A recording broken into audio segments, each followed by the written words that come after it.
Hello guys, welcome back to my YouTube channel আৰু আপোনালোকে already থাম্বনেইলটো দেখি গম পাইছে যে মই আজি এই ভিডিওটো কিহৰ ওপৰত বনাইছো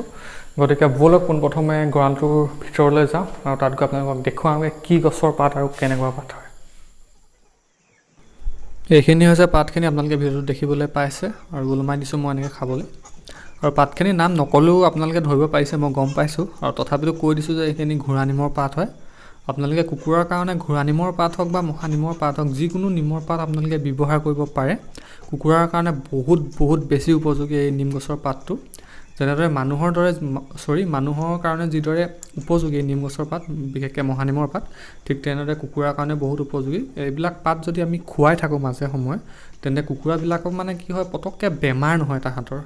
কাৰণ আমি প্ৰত্যেককে জানো যে এটা সিজন আহে যোনটো সিজনত কুকুৰাবিলাক বহুত বেয়াকৈ মৰিবলৈ ধৰে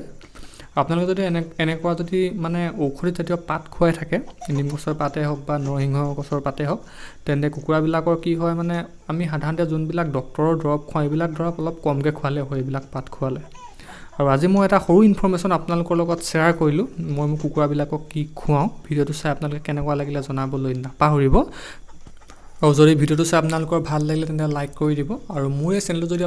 আপোনালোকে এতিয়ালৈকে সাবস্ক্ৰাইব কৰা নাই তেন্তে সাবস্ক্ৰাইব কৰি দিব আৰু লগতে বেল আইকনটি বজাই দিব যাতে মই আনি থকা নতুন ভিডিঅ'বিলাকৰ নটিফিকেশ্যনসমূহ আপোনালোকে পাই থাকে ধন্যবাদ জয় অসম